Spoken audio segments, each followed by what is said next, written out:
오늘 우리에게 주시는 하나님의 말씀은 요한복음 7장 37절에서 39절 말씀입니다. 명절 끝날 곧 큰 날에 예수께서 서서 이르시되 누구든지 목마르거든 내게로 와서 마시라. 나를 믿는 자는 성경의 이름과 같이 그 배에서 생수의 강이 흘러나오리라 하시니, 이는 그를 믿는 자들이 받을 성령을 가리켜 말씀하신 것이라. 예수께서 아직 영광을 받지 않으셨으므로 성령이 아직 그들에게 계시지 아니하시더라. 자, 오늘은 맥주 감사 주일입니다. 우리 올 한 해 하나님이 나에게 주신 첫 열매, 그게 어떤 것이든지 간에 그 첫 열매로 인하여 하나님께 감사드리는 그런 감사 주일입니다. 이 감사 주일은 하나님이 우리에게 주신 아이디어입니다. 그래서 하나님의 말씀인 성경 속에 우리에게 반드시 지켜야 될 것이라고 해서 주신 것입니다. 신명기 16장에 보면 하나님은 우리에게 세 가지 감사절을 지키라고 하셨습니다. 하나는 유월절, 또 하나는 맥추절, 칠칠절, 오순절, 이름은 여러 가지입니다만, 그리고 하나가 수장절인데 추수감사절의 의미가 있습니다. 지금 우리 교회에서도 이 세 감사절을 지키는데, 하나는 고난주간과 함께하는 부활절, 구원의 절기죠. 그리고 오늘 우리가 드리는 첫 열매를 드리는 맥추감사주일, 그리고 11월에 드리는 추수감사주일, 이렇게 세 절기를 지킵니다. 그 중에서도 특별한 것이 맥추감사주일입니다. 첫 열매를 하나님께 드리는 일은 대단한 믿음입니다. 사실 농사 지어보면 첫 열매는 항상 보잘것이 없습니다. 그래서 대부분 판매 가치도 별로 없어서 첫 열매가 맺혀지는 것은 빨리 따버리죠. 그런데 하나님께서는 그 첫 열매를 굉장히 중요하게 여기셔서 그 첫 열매를 가지고 하나님께 감사하라고까지 말씀을 하셨는데, 그것은 그 첫 열매가 모든 나머지 열매의 대표성을 가지고 있기 때문입니다. 자, 그런데 오늘 저는 여러분에게 이 감사주일 설교를 드리면서 우리가 하나님 앞에 드리는 이 감사가 진정한 감사가 되려면 하나님께만 감사가 되는 것이 아니고 내 주변에 있는 특히 어려운 사람들에게 기쁨이 되어야 이것이 진짜 감사라고 하는 말씀을 여러분에게 드리려고 하는 겁니다. 신명기 16장 11절부터 이렇게 보면 거기에 이렇게 말씀을 합니다. 너와 내 자녀와 노비와 내 성중에 있는 레위인과 및 너희 중에 있는 객과 고아와 과부가 함께 내 하나님 여호와께서 자기 이름을 두시려고 택하신 곳에서 내 하나님 여호와 앞에서 즐거워할지니라. 그러니까 감사절을 지키되 반드시 노비나 또는 레위인, 땅을 가지지 않고 성전일만 하는 사람들, 그리고 나그네 또는 고아와 과부들, 이런 사람들에게 함께 즐거워하는 절기로 감사주의를 지키라고 말씀을 하고 계십니다. 그러니까 여러분이 진짜 감사절을 지키는 것은 항상 어디까지 살펴보아야 되냐면, 내가 감사함으로 인하여 다른 사람이 즐거워하게 됐는가 하는 것까지를 살펴보아야 비로소 감사절을 제대로 지킨 겁니다. 오늘 여러분이 오늘 감사헌금을 하나님 앞에 봉헌하셨는데, 그 감사헌금이 어려운 사람들에게, 다른 사람들에게 기쁨이 되어야 우리가 감사절을 제대로 지킨 거가 되는 거죠. 저는 이 사실을 성경을 읽으면서 도전은 늘 받았지만 2009년 추수감사절 설교 준비하면서 아주 강하게 하나님이 저에게 도전하셨습니다. 뭘 도전하셨냐면, 교인들이 맥주감사주일 헌금을 드리고 추수감사주일 헌금을 드리는 것을 가지고 어려운 사람들이 기쁨이 되었느냐는 거예요. 여러분 중에 교회 재정에 대해서 좀 아시는 분들이 있으실 겁니다. 이제 교회 살림을 하니까, 젊은이 교회도. 이 감사절 헌금은 교회 재정에 굉장히 큰 몫을 차지합니다. 제가 어릴 때 그때는 추수감사절 헌금으로 교회 재정의 1년 예산의 거의 40%를 차지한 적도 있습니다. 아주 작은 교회일수록 그런 현상이죠. 그런데 하나님이 저에게 주신 도전은 이 감사절 헌금을 전부 어려운 사람, 가난한 사람에게 다 나눠주라는 겁니다. 자, 말씀은 깨달았는데 이걸 적용하기가 어려운 거예요. 그럼 교회 재정 운영은 어떻게 하나 하는 걱정이 우선 생기니까. 그러나 그때 제 마음속에 하나님이 말씀하시면 순종밖에 없는 거지. 깨닫지 못했다면 모르지만 깨달았다면 순종해야 되는 거죠. 교회 재정 걱정을 하는데 그건 교인들이 헌금을 적게 해서가 아니고 우리 교회가 하나님의 말씀대로 하지 않았기 때문이 아닐까, 그런 생각이 들었습니다. 그래서 장로님들과 회의할 때 제가 하나님이 주셨던 이 마음을 가지고 안을 냈습니다.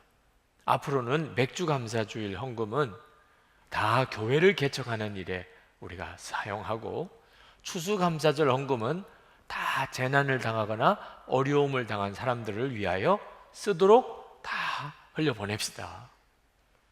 교회 수입 예산 중에 맥주감사주일과 추수감사주일 헌금은 일반 교회 재정에 사용되지 못하는 거죠.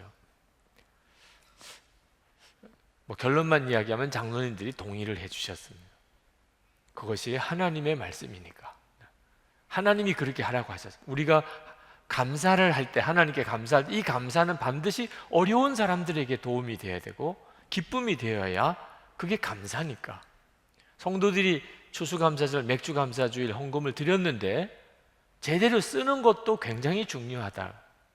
그래서 그때부터 젊은이 교회도 같이 동참을 하고는 있습니다만, 맥주감사주일은 이제 다 교회 개척 헌금으로 사용, 추수감사절 헌금은 다 재난 구호를 위해서 사용을 했습니다.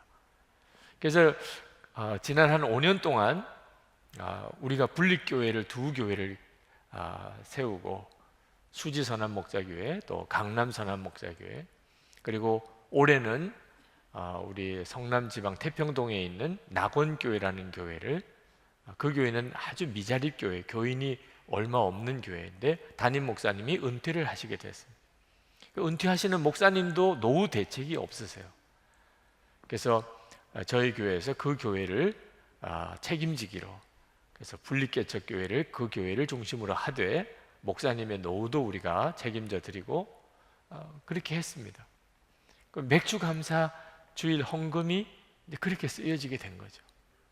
그리고 추수감사 헌금은 다 재난구호 헌금으로 다 흘려보냈습니다. 그래서 일본 대지진이 일어났을 때, 이번에 네팔 지진이 일어났을 때 한 주 뒤에 바로 떠났습니다.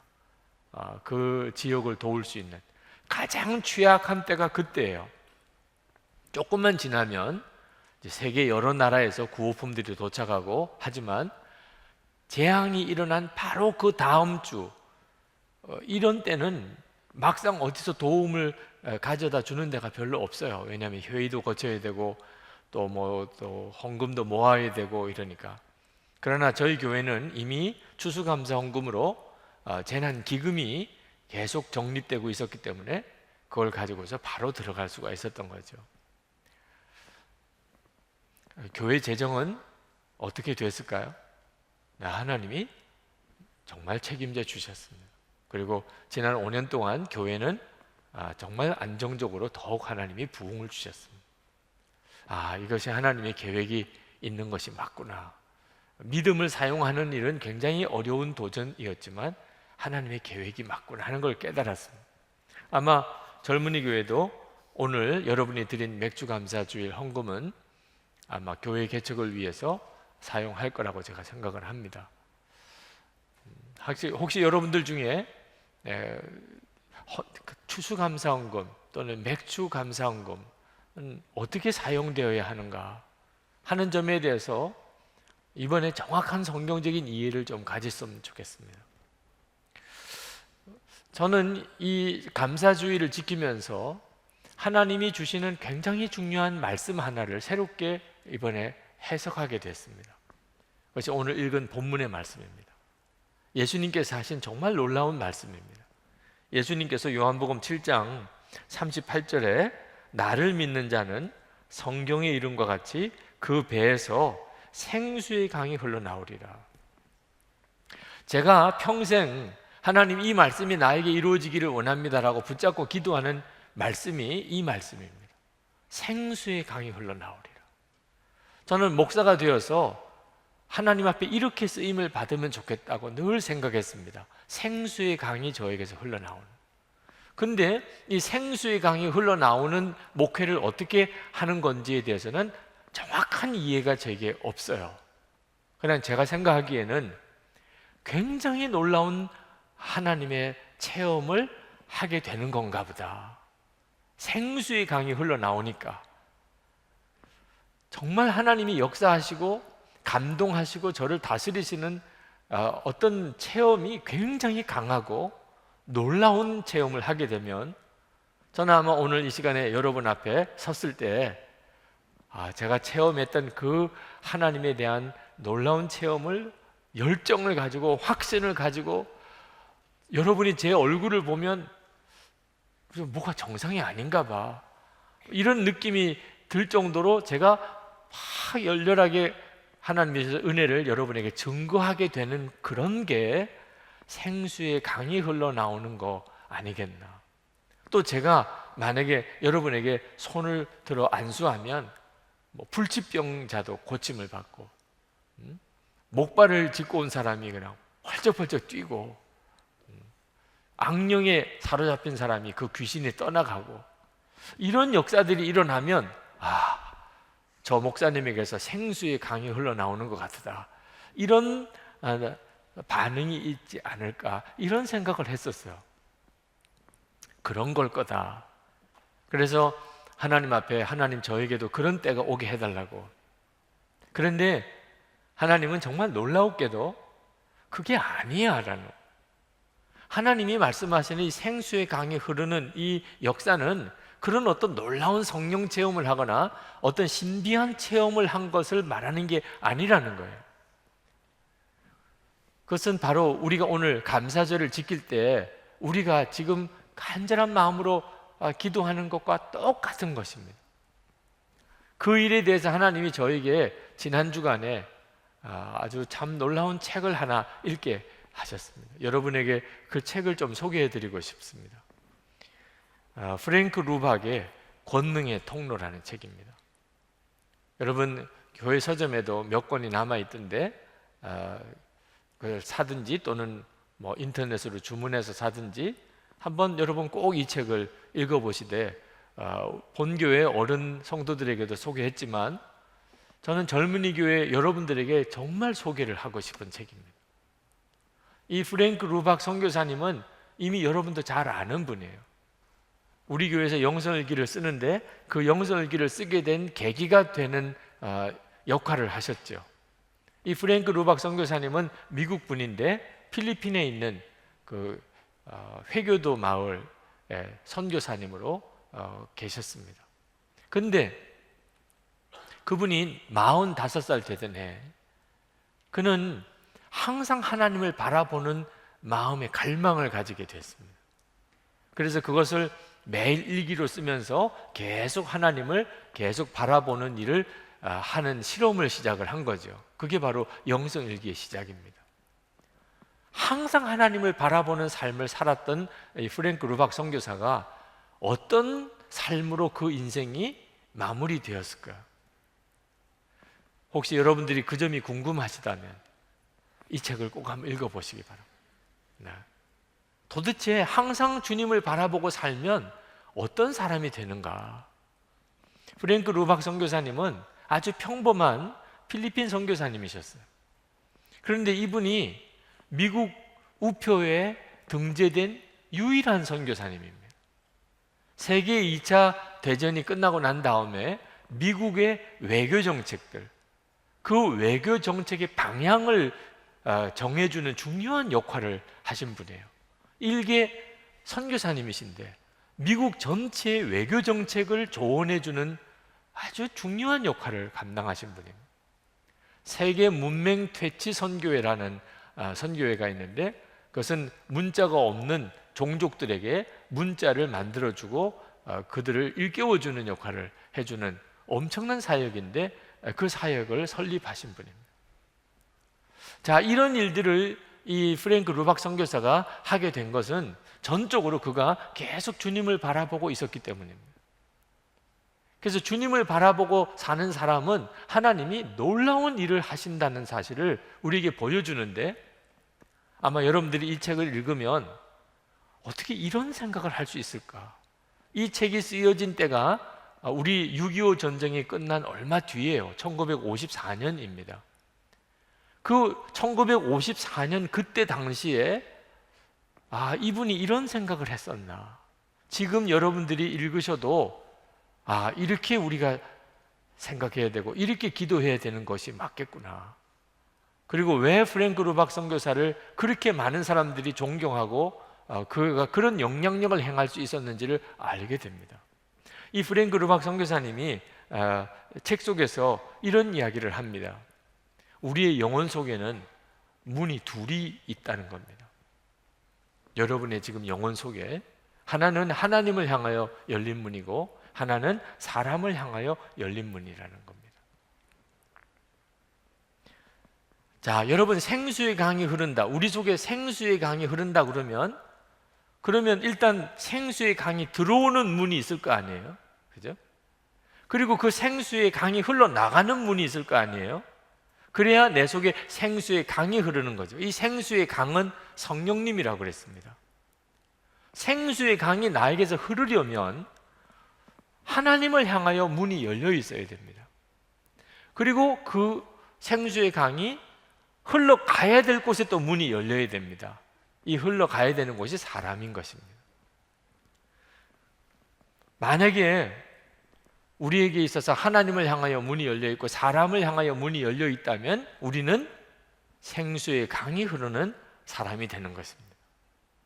어떤 신비하고 놀라운 체험을 했다는 게 아니고 우리의 마음속에 있는 이 문이 하나님을 향하여도 사람을 향하여도 다 열려 있는 사람이 되는 것이 바로 생수의 강이 흐르는 사람인 것입니다. 이건 굉장히 놀라운 통찰력입니다. 하나님이 감사주의를 지킬 때 하나님에게만 감사하지 말고 나그네나 고아나 과부나 노비나 그런 어려운 사람들에게도 그들과 함께 기뻐하라고 하신 것은 하나님의 은혜와 권능이 이렇게 흐르는 통로가 되라는 뜻입니다. 이것이 진정한 감사주일인 거죠. 여러분, 우리가 하나님을 향하여 문이 열리면 그러면 하나님께서 부어주시는 놀라운 은혜를 경험합니다. 하나님의 성령께서 우리 속에 들어오셔서 우리의 죄를 깨닫게도 하시고, 그리고 하나님을 바라보는 눈도 뜨게 해주시고, 하나님의 나라도 보게 하시고, 우리 속에 있는 두려움과 염려가 어느 순간에 떠나가고 감사와 기쁨이 충만해지고 사람이 완전히 달라지는 거예요. 자, 이 강의 놀라운 은혜의 역사가 에스겔서 47장에 나옵니다. 에스겔서 47장 5절부터 12절에 보면 성전에서 흘러나오는 물이 큰 강이 되어 그 주변을 다 살리는 환상을 보여주고 있는데, 제가 그 내용을 좀 읽어드리겠습니다. 에스겔서 47장 5절부터 그 물이 가득하여 헤엄칠 만한 물이요 사람이 능히 건너지 못할 강이더라. 강 좌우편에 나무가 심이 많더라. 이 물이 바다에 이르리니 이 흘러내리는 물로 그 바다의 물이 되살아나리라.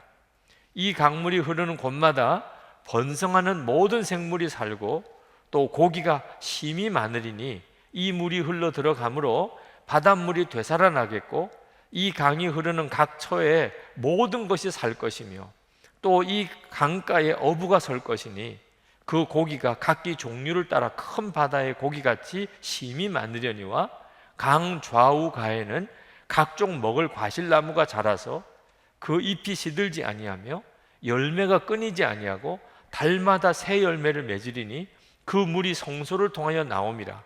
그 열매는 먹을만하고 그 잎사귀는 약 재료가 되리라. 여러분 읽기만 해도 야, 이건 엄청나고 놀라운 역사가 일어나는 환상이구나 하는 걸 알게 되실 거예요. 근데 이 일은 지금 여러분이 예수를 믿으면 다 받은 은혜입니다. 성령이 바로 이 역할을 하기 때문에, 여러분 안에 성령님이 오셨기 때문에 여러분은 이미 생수의 강이 여러분 안에 있습니다. 문제는 이게 흐르냐고 하는 게 문제예요. 생수의 강은 이미 성령께서 내 안에 오셨는데 이 강의 역사는 내 주변에 있는 모든 사람들을 다 살려내는 것입니다.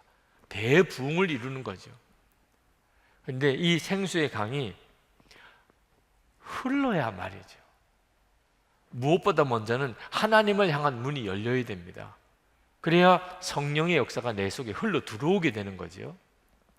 여러분, 만약에 서울특별시에 전원 공급이 끊겼다고 합시다. 발전소에서. 그러면 대혼란이 벌어질 거예요. 전기 공급이 끊기면 손실이 엄청날 것입니다.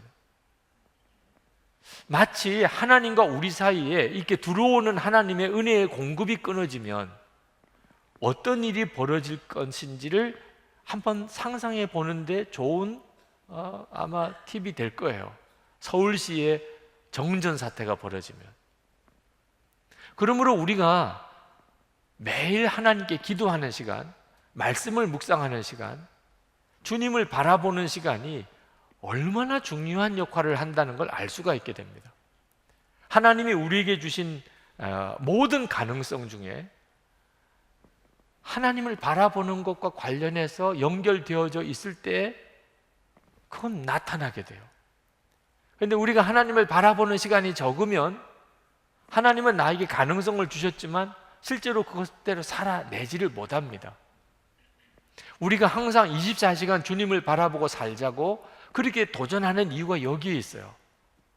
여러분이 항상 주님을 바라보고 살면 여러분의 삶에는 놀라운 하나님의 역사가 나타나기 시작합니다. 그것은 생수의 강이 여러분에게 흘러 들어오기 때문입니다. 그런데 그런 은혜를 우리는 이따금 받습니다. 예배를 드리다가 또는 부흥에 참석했다가 또는 수련회에 갔다가 또는 제자훈련 하다가 또는 단기 선교 갔다가 여러분들이 그런 하나님의 은혜들을 경험을 해요. 그런데 안타깝게도 이런 은혜가 너무 금방 사라져 버리는 거예요. 은혜를 받을 때는 평생 갈 것 같아요. 내가 이제부터는 하나님 뜻대로만 살 거야. 이제부터는 정말 주님의 영광을 위해서 살 거야. 그런데 하루나 이틀 지나고 나면 내가 언제 그런 은혜를 받았나 싶을 만큼 그 은혜가 싹 사라져 버리는 걸 느끼게 됩니다. 그래서 이런 경험을 몇 번 해본 사람들은 수련회나 부흥에 이제 별로 원하지 않아요. 가면은 은혜 받을 걸 알아요. 그렇지만 돌아오면 또 금방 다 은혜가 사라져 버릴 것이니까. 얼마 전에 어느 목사님을 만났는데 지난번 제자훈련 세미나에 오셨던 분입니다. 그 목사님이 저를 만나시고 2개월 되셨어요. 제자훈련 세미나 끝나고. 그리고는 저에게 목사님, 제자훈련 세미나 때 받았던 은혜가 정말 컸는데 그 세미나의 효력이 2개월밖에 못 가는 것이 너무 안타깝습니다. 왜 그러시나요? 오늘 아침에 제 아내와 싸웠습니다. 제자훈련 세미나 끝나고 2개월 동안은 안 싸우신 거래요. 네. 그 은혜가 너무 충만해서. 근데 오늘 아침에 싸웠다는 거예요. 그래서 너무 마음이 무너졌다는 거죠. 제가 그 목사님 이야기를 들으면서 2개월도 대단한 거잖아 이런 생각이 들어요. 2개월 동안을 안 싸우셨어. 제자훈련 세미나 때 받은 은혜 때문에. 이야, 그건 엄청난 일이다. 여러분, 그동안 은혜를 여러 번 여러분도 받으셨을 텐데 그 받은 은혜가 얼마나 갔나요? 여러분 중에 저도 그 은혜가 계속 지속되지 않는 것 때문에 너무 안타깝습니다. 만약에 여러분이 그렇다면 원인이 어디에 있을까요? 대부분 이런 경우에 하나님에게 더 매달립니다.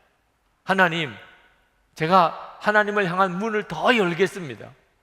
하나님, 제게 더 큰 은혜가 필요합니다. 지난번 주신 은혜 가지고는 제가 3일도 못 버텼습니다. 지난번 주신 은혜 가지고 일주일도 못 견뎠습니다. 하나님, 저에게 더 큰 체험을 주세요. 많은 분들이 그렇게 구합니다. 프랭크 루박 선교사가 그건 정말 잘못된 일이라는 거죠. 우리가 하나님이 내게 주시는 은혜가 쉽게 사라져버리고 새로운 은혜를 경험하지 못하는 가장 중요한 이유는 사람에게 흘러갈 통로가 닫혀있기 때문이라는 거예요. 하나님의 은혜가 내게 흘러 들어오기는 했는데 그 은혜가 흘러가지를 않는 거죠. 그러므로 여러분들이 하나님의 은혜를 경험했는데 그 은혜가 금방 사그러들고 새로운 은혜에 대한 경험이 없다고 느낀다고 한다면 여러분들은 하나님을 향하여 바라볼 뿐만 아니고 사람을 향하여 또한 바라봐야 됩니다. 혹시 사람과의 관계에 문이 닫혀져 있지는 않는지를 반드시 점검을 해야 됩니다. 생수의 강이 흐르려면 은혜를 받기도 해야 되지만 은혜가 흘러가야 되는 거예요.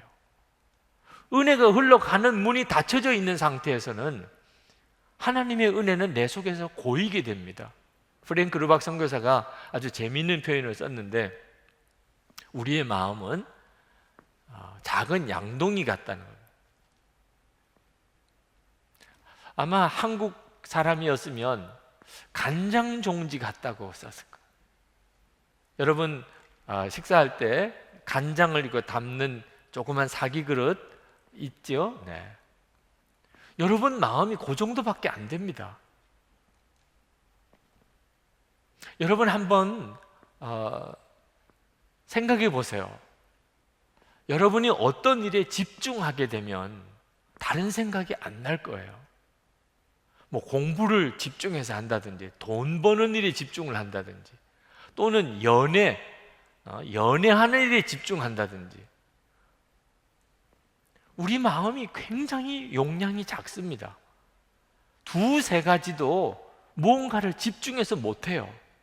그냥 한 가지 정도 집중하면 나머지는 다 내려놓아야 됩니다. 우리 마음의 용량이 그렇게 작습니다.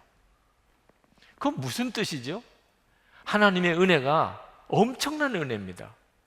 그런데 내 마음으로 그걸 담으려고 하면 결국은 폭포수 밑에서 엄청난 물이 쏟아지는 폭포수 아래서 간장 종지 가지고 그 폭포물을 담으려고 하는 것과 똑같은 거예요. 자, 간장 종지 들이밀면 물은 담기긴 하는데 거의 대부분 다 그냥 흩어져 버리고 맙니다. 결국은 남은 거는 그 조그만 그릇 속에 있는 물밖에 없어요. 옆에는 폭포수가 떨어지고 있는데. 그런데 안타깝게도 많은 성도들이 하나님의 은혜를 이렇게 받으려고 하는 겁니다. 하나님의 은혜는 경험을 했어요. 그런데 그 다음에는 새로운 은혜가 없어요. 이제는 너무 마음이 탈진해 버렸어요. 왜 하나님은 나에게 더 충만한 은혜를 주시지 않을까? 내 마음이 통로가 아니고 그냥 닫혀있는 그릇이 되어버렸기 때문에 하나님의 은혜는 내 마음에 더 이상 어떻게 더 채울 수가 없습니다. 우리가 하나님의 은혜를 정말 제대로 경험을 하려면 은혜가 흘러갈 수 있는 문을 터야 되는 것입니다. 그것이 바로 사람을 향한 마음인 것입니다. 사람을 향하여. 우리나라 속담에 밑 빠진 독에 물 붓기라는 말이 있습니다. 그 말은 쓸데없는 일이라는 뜻이죠. 밑 빠진 독에 물을 붓는 거니까. 그러나 하나님의 은혜의 기준에서 보면은 성도들은 밑 빠진 독에 물 붓기가 돼야 됩니다. 밑이 터져버려야 돼요. 그러면 하나님의 은혜의 물줄기는 내게 항상 새롭게 흐릅니다. 이미 하나님이 주신 은혜를 흘려보냈습니다. 내가 사람을 향하여 마음의 문이 열려 있어요. 그러면 하나님의 나에게 계속해서 새로운 은혜를 부어주시고 나는 그런 새로운 은혜를 경험하게 되는 겁니다. 우리 마음의 그릇이 작아도 은혜가 흘러내려가기 시작하면 엄청난 물이 나를 통하여 많은 사람에게 흘러가게 됩니다. 그래서 예수님께서 이렇게 말씀을 하신 겁니다. 누가복음 6장 38절에 주라 그리하면 너에게 줄 것이니 곧 후히 되어 누르고 흔들어 넘치도록 하여 너에게 안겨주리라. 여러분, 하나님의 사랑이 정말 경험하고 싶습니까? 그러면 사랑을 주는 거예요. 이미 여러분이 사랑을 알잖아요. 이미 여러분이 말씀을 받았잖아요. 이미 여러분이 용서를 받았잖아요. 그러나 여러분에게 그것이 날마다 새로워지기를 원하십니까? 그러면 하나님께 더 달라고 하지 말고 여러분에게 하나님이 만나게 하신 사람, 여러분에게 붙여준 사람을 향하여 마음을 열어야 됩니다. 그러면 하나님의 은혜가 여러분 속에서 흘러가는 역사가 일어나기 시작하는 거죠. 이스라엘의 사해에 가면 그 고인 물이 어떤 것인가를 보게 됩니다. 요단강에서부터 물은 계속 사해로 들어옵니다. 그런데 그 사해로부터 나가는 출구가 없어요. 그러니까 이 사해는 어떻게 변해버렸냐 하면 아주 짜디 짠 쓴맛이 나는 소금바다가 되어버렸습니다. 물은 계속 증발하고 그 속에 있는 소금 성분만 계속 남으니까. 그래서 사해 바다에 들어가 보면 몸이 그냥 붕붕 뜹니다. 여러분이 성지순례 가게 되면 아마 다 경험을 해보게 되겠는데 정말 그건 신기한 체험이기도 합니다.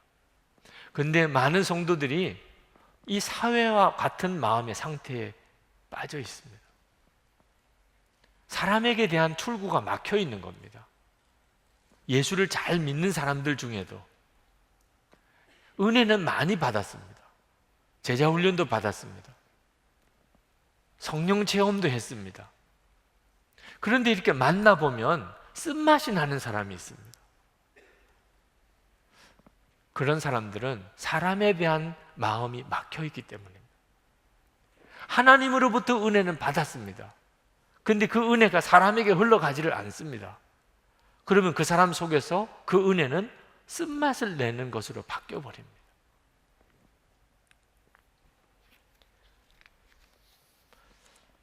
성령의 역사는 절대로 어느 정도 흐르다가 그치는 경우가 없습니다.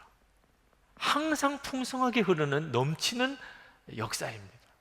그런데도 하나님의 은혜를 경험하는 많은 성도들 안에는 이 은혜의 고갈이 올 때가 있습니다. 왜 그렇지요? 막혀 있어서 그런 거예요. 사람에게 어딘가에 막혀 있기 때문입니다. 그러므로 여러분들이 여러 가지 은혜를 경험했었고 또 체험도 했었고 깨닫기도 했었고 감동도 했었고 그런데 지금 나에게서 하나님이 새로운 은혜의 역사를 주시고 계시지 않다고 느낀다면 사람에게 막힌 것이 뭔지를 빨리 찾아야 됩니다. 가장 비슷한 예가 지식과 같습니다.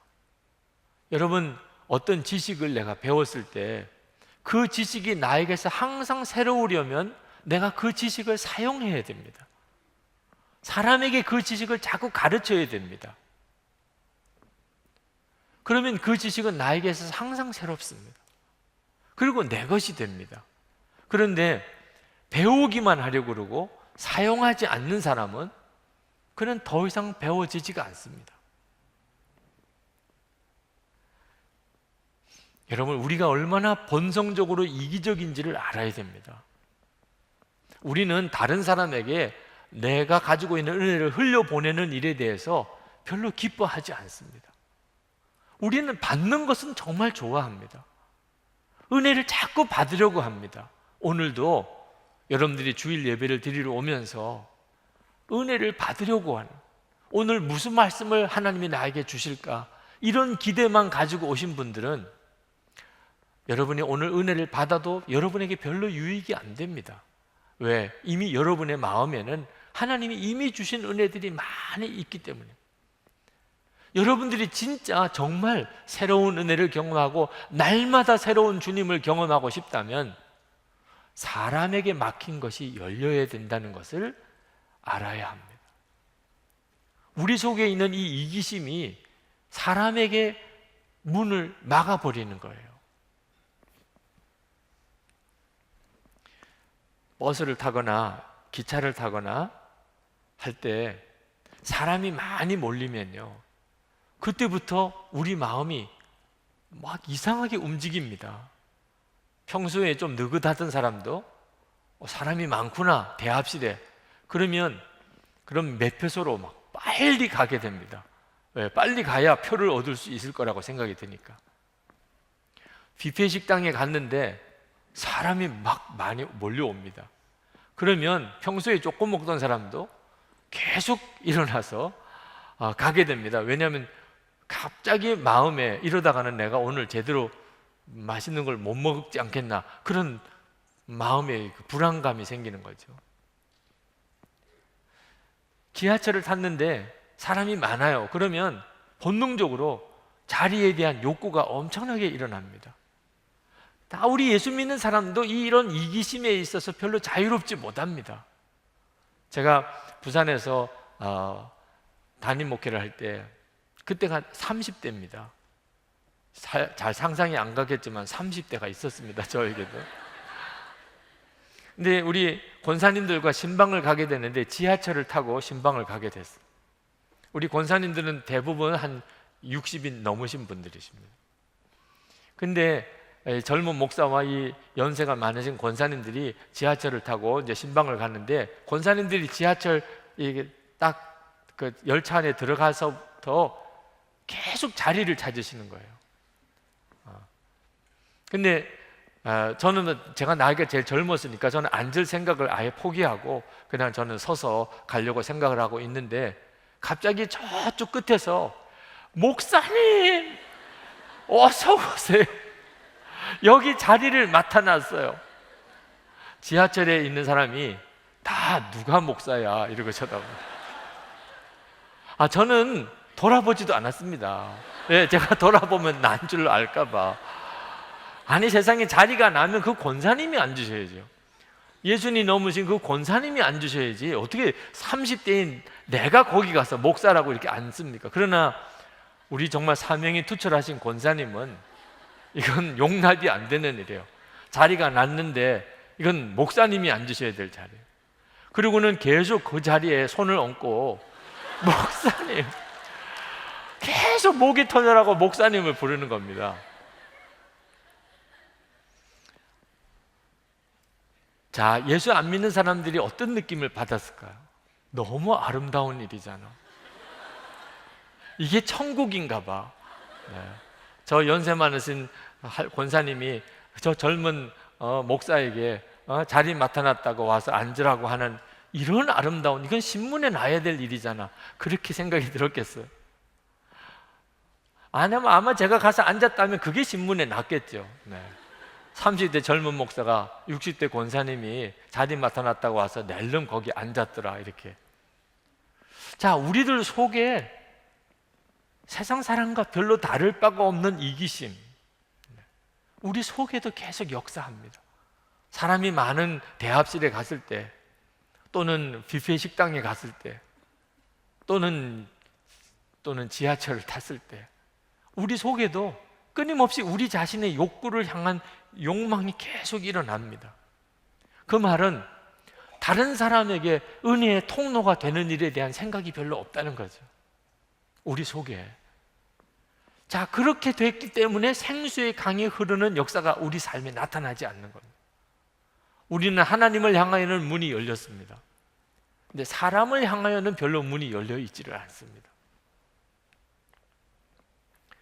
마하트마 간디가, 그가 예수님의 가르침을 굉장히 귀하게 여긴 사람입니다. 그는 예수님을 너무너무 좋아했습니다. 이 마하트마 간디가 예수님에 대해서 전도를 받은 것은 남아공에서 사역하던 C.F. 앤드류스 선교사님 때문입니다. 이 C.F. 앤드류스 선교사님은 영국 분입니다. 근데 남아공에서 자기의 조국인 영국을 대상으로 투쟁을 했던 사람입니다. 그 남아공에 있는 원주민들을 권익을 위해서, 그 원주민들을 보호하기 위해서, 그 원주민들과 고통을 함께 하기 위해서 자기의 조국인 잉글랜드를 향하여 끊임없이 도전하고 그리고 요구하고 했던 분이에요. 근데 그때 남아공에 있는 원주민들을 변호하기 위해서 온 사람이 간디입니다. 자기가 와 보니까 이 앤드류스 선교사님이 너무 놀라운 분이에요. 정말 고통당하는 사람과 함께하고, 그리고 누구도 비난하지 않으면서, 그러면서도 하나님이 기뻐하시는 길을 걸어가는 이 고귀한 정신을 가지고 있는 이 사람이 도대체 누군가? 예수 그리스도 때문이구나. 저가 믿는 예수 그리스도가 저를 통하여 이런 일을 하게 하는구나. 너무너무 감동을 받았습니다. 그래서 이 앤드류스 선교사님과 함께 신약 성경을 읽는 일을 같이 했습니다. 성경 공부를 한 거예요. 그리고 평생 성경을 읽었습니다. 신약 성경을. 그리고 간디는 너무나 예수님이 좋았어요. 그래서 그는 이 인도의 독립을 위해서 비폭력 운동, 그리고 무저항 운동, 그런 것들을 그가 생각해냈어요. 예수님의 정신에서부터. 그리고 인도에 있는 이 불가촉 천민, 간디는 그를 하리잔이라고 그렇게 불렀는데 태양의 아들이란 뜻입니다. 불가촉 천민을 태양의 아들이라고 호칭을 해요. 우리가 주목자 사역을 하는 거랑 마찬가지예요. 그들의 이름을 바꿨어요. 전부 다 예수님으로부터 온 생각들입니다. 그렇게 그는 예수님을 좋아했지만 그는 기독교인이 되기를 싫어했습니다. 왜냐하면 기독교인들에게 너무 많은 실망을 했기 때문에. 기독교인들은 너무 이기적이라고 생각했어요. 그는 영국에서 만났던 많은 기독교인들, 영국 교회의 모습들, 그는 남아공에 있을 때 이 앤드류스 선교사님을 만나려고 어느 교회를 갔다가 거절당했습니다. 교회에 들어오는 것을. 왜? 피부 색깔이 검다는 것 때문에. 그는 예수님은 너무 좋으신 분이지만 예수 믿는 사람들은 그렇지 않다는 것을 절감했습니다. 그래서 그는 죽기까지 예수님의 제자가 되지를 않았습니다. 여러분, 이것은 지금 현재 왜 하나님의 놀라운 복음이, 생수의 강이 지금 우리 시대에 이렇게 예수 믿는 사람이 많은데도 이 세상에 흐르지 못하는가를 말해주고 있는 것입니다. 여러분, 한 사람 한 사람에게 묻고 싶어요. 여러분은 이 시간에 하나님을 향하여는 마음이 열려 있을 것입니다. 그러나 사람에게는 혹시 마음이 닫혀 있지는 않습니까? 그가 부모일 수도 있습니다. 그가 여러분의 형제일 수도 있어요. 또는 여러분의 친척일 수도 있습니다. 여러분의 학교의 친구일 수도 있고 직장 동료일 수도 있습니다. 또는 지금 현재 같이 교회 신앙생활을 하고 있는 여러분들 서로 사이일 수도 있어요. 누군가에게 여러분의 마음이 닫혀 있다면 여러분은 생수의 강을 체험할 수가 없습니다. 우리는 오늘 추수감사절을 지키는데 우리가 감사절을 지키는 것조차도 굉장히 이기적인 감사를 하나님께 드릴 수 있습니다. 박노해 시인의 시 감사한 죄라는 시가 있습니다. 제목이 참 의미심장합니다. 감사한 죄. 그 기도 많이 하시는 어머니 이야기입니다. 제가 읽어보겠습니다. 새벽녘 팔순 어머니가 흐느끼신다. 젊어서 홀몸이 되어 온갖 노동을 하며 5 자녀를 키워낸 장하신 어머니, 눈도 귀도 어두워져 홀로 사는 어머니가 새벽 기도 중에 나직이 흐느끼신다. 나는 한평생을 기도로 살아왔느니라. 낯선 서울 땅에 올라와 노점상으로 쫓기고 여자 몸으로 공사판을 뛰어다니면서도 남보다 도와주는 사람이 많았음에 늘 감사하며 기도했느니라. 아비도 없이 가난 속에 연좌제에 묶인 내 새끼들, 환경에 좌절하지 않고 경우 바르게 자라나서 큰아들과 막내는 성직자로 하나님께 바치고 너희 내외는 민주운동가로 나라에 바치고 나는 감사 기도를 바치며 살아왔느니라. 내 나이 80이 넘으니 오늘에야 내 숨은 죄가 보이기 시작하는구나. 거리에서 리아카 노점상을 하다 잡혀온 내 처지를 아는 단속반들이 나를 많이 봐주고, 공사판 십장들이 몸 약한 나를 많이 배려해주고, 파출부 일자리도 나는 끊이지 않았느니라. 나는 어리석게도 그것에 감사만 하면서 긴 세월을 다 보내고 말았구나. 다른 사람들이 단속반에 끌려가 벌금을 물고 일거리를 못 얻어 힘없이 돌아설 때도, 민주화 운동하던 다른 어머니 아들 딸들은 정권 교체가 됐어도 살아 돌아오지 못했어도, 사형을 받고도 몸성이 살아서 돌아온 불쌍하고 장한 내 새끼 하면서 나는 바보처럼 감사 기도만 바치고 살아왔구나. 나는 감사한 죄를 짓고 살아왔구나. 새벽녘 팔순 어머니가 흐느끼신다. 묵주를 손에 쥐고 흐느끼신다. 감사한 죄, 감사한 죄, 감사한 죄. 여러분, 감사한 것도 죄가 될 수 있을까요? 박노해 시인의 어머니는 그걸 깨달았어요. 무슨 죄가 그런 죄가 있죠? 내게는 감사한데 다른 사람에게는 기쁨이 아닌 거예요. 나는 감사하다고 하나님께 고백을 했는데 그것 때문에 다른 사람은 뭘 좋은 게 하나도 없어요.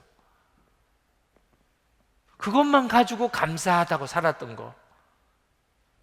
우리 오늘도 하나님 앞에 내가 감사 제목을 가지고 기도하는데, 한번 여러분의 감사 제목을 돌아보세요. 여러분의 감사 제목이 다른 사람에게도 기쁨이 되는 것입니까?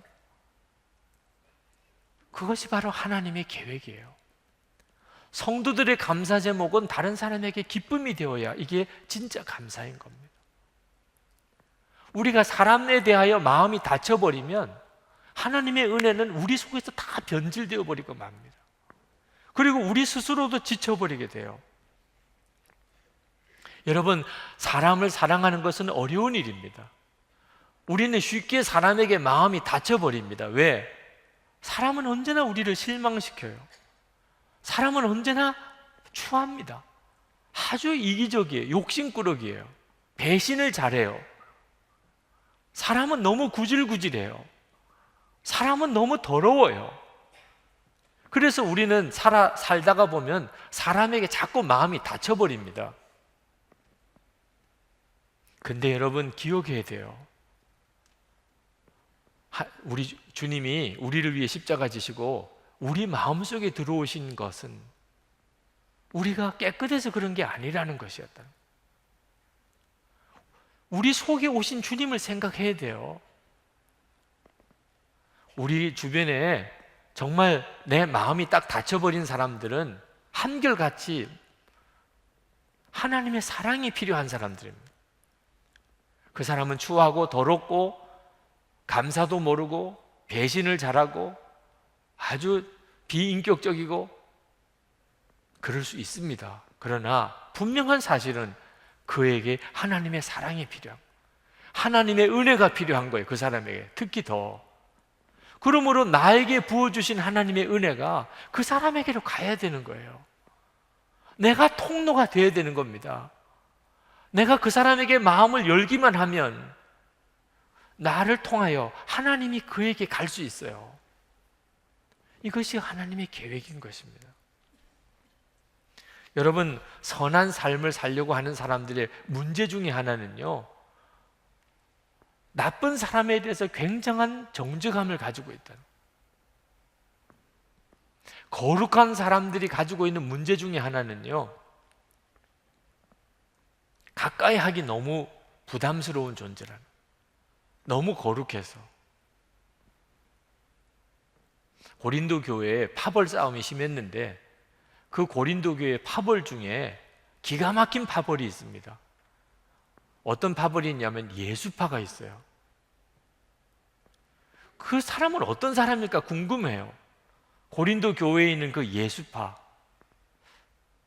아마 어쩌면은 선한목자교회가 그 예수파에 해당되지 않을까 싶어요. 왜? 예수님 한 분이면 충분합니다. 24시간 예수님 바라보라 그러니까 아마 고린도 교회에도 그런 부류의 사람이 있었나 몰라요. 24시간 주님만 바라봅시다. 우리는 예수님 한 분이면 충분합니다. 나는 죽고 예수로 살고. 그런데 왜 문제가 되지요? 그게 파가 되어버렸어요. 파가 됐다는 말은 무슨 뜻이죠? 다른 사람들을 정죄하기 시작한 겁니다. 너희들은 믿음이 형편없어. 너희들은 죽지 않았어. 너희들은 예수님 한 분이면 충분하지 않잖아. 너 영성일기 써? 뭐 이제 이런 식으로 된 거예요. 자, 예수님만을 사모하는 건 좋아요. 그건 너무너무 잘하는 거예요. 그런데 그게 파가 되어버리면 이건 초대교회, 고린도 교회에 심각한 문제를 일으키는 거죠. 하나님은 절대로 우리가 그렇게 되기를 원하지 않습니다. 우리가 진짜 예수파라면 우리는 다른 사람들이 우리에게 대해서 말하기를 저 사람들이 주장하는 것과 내 생각은 많이 다르지만 저 사람들은 나를 사랑한다. 나는 그 사람들을 사랑하지 않는데 그 사람들은 나를 품어준다. 이렇게 고백할 수 있어야 우리가 진짜 예수파인 것입니다. 여러분, 우리는 항상 기억해야 됩니다. 생수의 강이 흐르는 삶을 살려면 하나님을 향하여 사람을 향하여 양쪽이 다 열려 있어야 돼요. 용서가 그렇습니다. 용서, 하나님의 용서. 마태복음 6장 12절 말씀, 우리가 우리에게 죄 지은 자를 사하여 준 것 같이 우리 죄를 사하여 주옵시고. 하나님이 우리를 용서하시려면 나도 다른 사람을 용서해야 이 용서가 온전히 이루어지는 거예요. 나는 하나님의 용서를 구하면서도 내가 다른 사람을 용서하지 않으면 하나님의 용서도 나에게 이루어지지 않습니다. 기도도 그래요. 기도도 마태복음 7장 7절부터 8절 같이 읽겠습니다. 구하라 그리하면 너에게 주실 것이요 찾으라 그리하면 찾아낼 것이요 문을 두드리라 그리하면 너에게 열릴 것이니 구하는 이마다 받을 것이요 찾는 이는 찾아낼 것이요 두드리는 이에게는 열릴 것이니라. 그런데 이 기도의 응답의 약속은 12절 말씀과 연결되어 있어요. 마태복음 7장 12절 말씀도 같이 읽겠습니다. 그러므로 무엇이든지 남에게 대접을 받고자 하는 대로 너희도 남을 대접하라. 이것이 율법이요 선지자니라. 여러분 정말 기도 응답 받고 싶습니까? 그러면 여러분도 다른 사람의 요구에 응답해 줘야 돼요. 여러분은 다른 사람의 요구에 응답 안 하면서 부모님이 요구하는 거, 형제들이 요구하는 거, 친구가 요구하는 거, 또는 교회에서 서로 요구하는 것에 대해서는 나는 못해, 나는 안 돼, 나는 하기 싫어 이러면서 하나님 제 기도에 응답해 주세요. 그건 이루어지지 않는다고 하는 겁니다. 기도는 둘 다가 열려 있어야 돼요. 여러분 구원도 그렇습니다. 구원도 마태복음 25장 40절 지극히 작은 자 하나에게 한 것이 나에게 한 것이다. 마태복음 25장 45절 지극히 작은 자 하나에게 하지 않은 것이 나에게 하지 않은 것이라. 주님께 하는 것과 사람에게 하는 것은 항상 같다는 겁니다. 우리가 모여서 우리가 하나님께 드리는 기도 한번 잘 살펴볼 필요가 있어요. 우리는 얼마나 다른 사람에게 관심이 많습니까? 그러므로 오늘 이 시간에 우리가 감사주의를 지키면서 하나님께서 여러분에게 또 저에게 주신 너무나 소중한 도전을 드리고 싶어요. 여러분 항상 두 문이 열려진 사람이 되어야 됩니다. 하나님을 향하여 그리고 사람을 향하여. 우리의 감사가 진짜 감사라면 사람에게도 감사해야 합니다. 사람에게. 오늘 이 시간에 우리가 감사절을 지키면서 왜 내가 그토록 그렇게 감사를 그동안에 많이 했는데 감사의 역사가 내 삶 속에는 나타나지 않나. 내 감사가 너무나 이기적인 감사만, 나에 대한 감사, 다른 사람에게 유익이 안 돼요.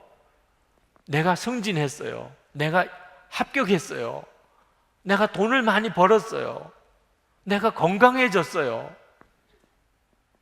다른 사람에게 무슨 영향이 있는 거죠?